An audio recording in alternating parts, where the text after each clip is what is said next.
What's up, guys?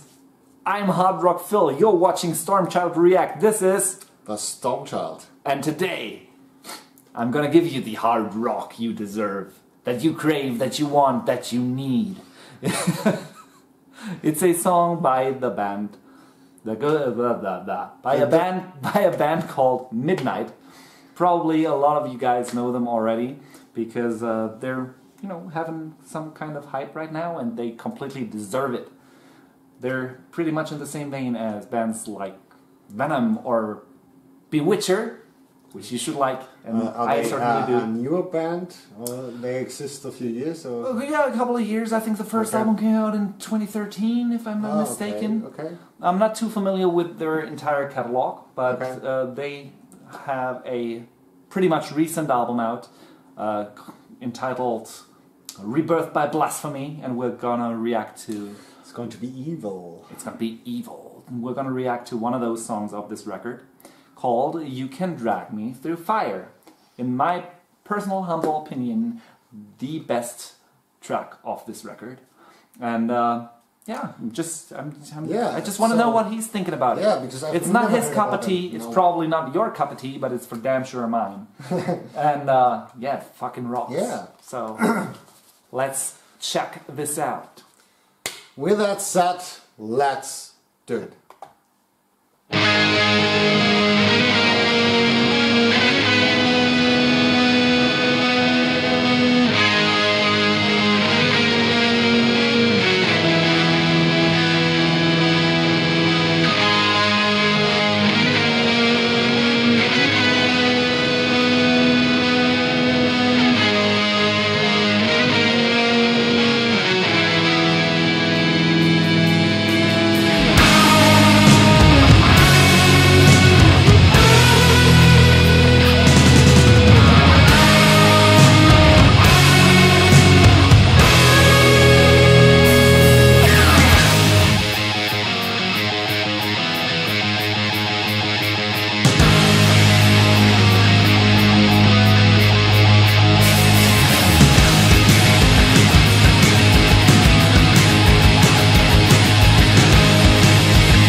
song is over.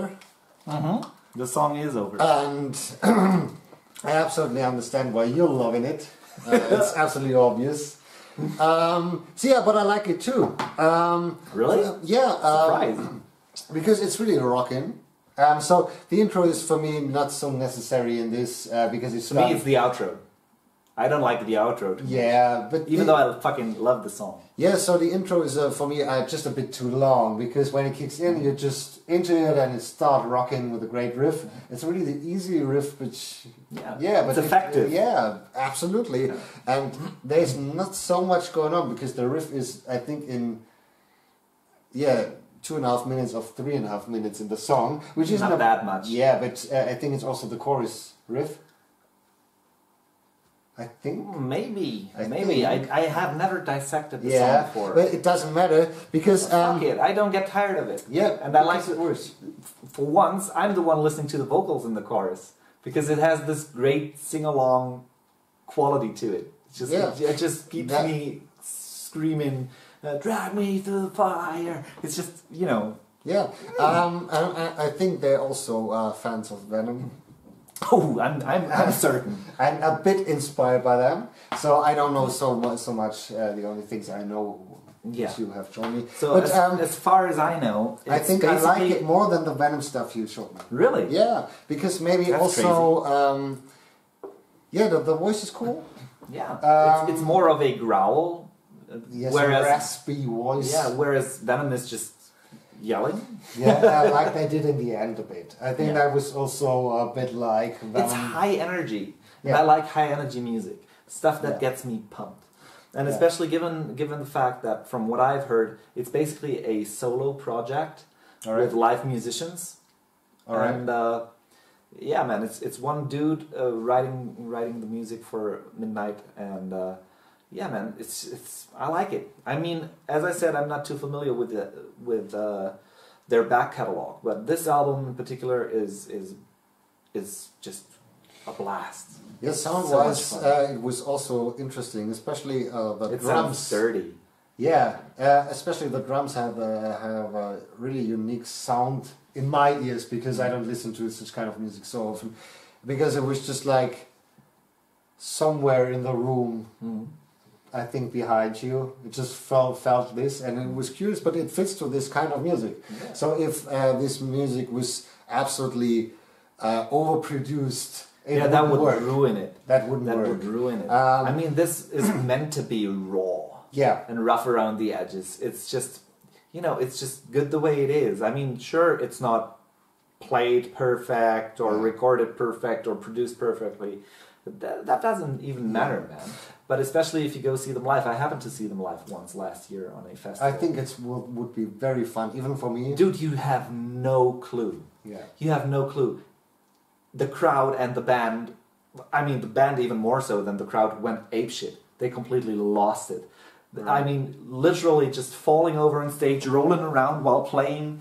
And the grand finale of the show was the bassist and singer and the driving force behind Midnight put a cloth on top of his bass head and lit it on fire, and he was playing with a bass that was basically on fire till what seemed to me as if the bass guitar was getting too hot and he couldn't play any longer, and he was like, yeah, well, fuck it, let's go for a stage dive. With a burning bass guitar, he just dove into the crowd. And, well, then the guitarist was like, yeah, fuck it, I guess we won't finish this song. And so he jumped into the crowd with his guitar still strapped around his neck. And they came back up on stage without their instruments. So eventually the crowd passed it up onto the stage, and it was a mad circus. Yeah. It was a mad circus, and it was a shitload of fun to watch. Yeah, but when I'm standing in the crowd, I don't want to have a burning guitar in my face. Nobody does, man. But I mean, in that whole crowd, there is probably a great amount of people with long hair standing there. Yeah, that's true. So I was standing a couple meters further back, so I wasn't bothered by that, but watching it was a spectacle. Yeah. It is even for me a bit scary, because fire is fire. Yeah. But hey, you can drag me through fire. Absolutely. Drag me through fire! That's the reason, since a few years, that I am standing more in the back in the concerts. Well, it was batshit crazy, man. Where was it? It was the Summer Breeze Festival. Yeah, okay, alright. And thank God they played on the tiniest out of the 3 stages. Yeah. Because it's not a band for a big stage. I would love to see them in a club, but seeing them on an arena tour, for example, I can't see that happening. Because they're just... It's also not the music for that. Exactly. But hey, fucking hell, I love it. Yeah. It's great. So it's, as I said, better than the things you showed me from Venom, from My heart is bleeding. You already know that, so that is not so surprising. No. But yeah, that rocks. I have to admit it. That wouldn't be the music I would listen for me, and you know that. But from time to time, or when I'm driving in the car, I have nothing against it. So there's way... other music. And imagine a heavy metal party, if that even exists. I mean, you know, usually when you have a party, there's all kinds of folks coming in, and hardly anyone does like metal. Yeah. But if you had a heavy metal party, this would be like one of the songs to play on a heavy metal party. Yeah, that would work. So that was just like the heavy metal thunder. Yeah. It was just like you. I can remember. Yeah.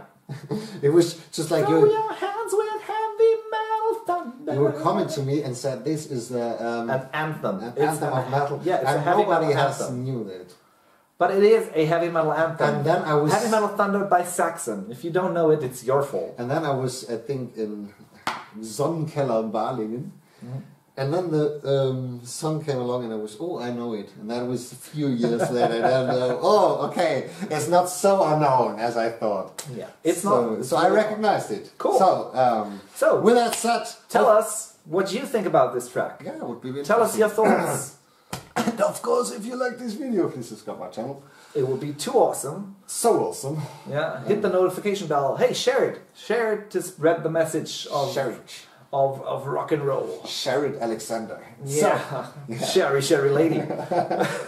Sherry lady. So yeah, with that said, it doesn't matter. Have a great day, guys. Stay safe and at home and watch our videos. With that said, his videos. Whatever. He's not here. No, I'm just the angry guest. Das ist alles nur ein Traum. So yeah, I'm the Stormchild. Phil. Bye. Bye.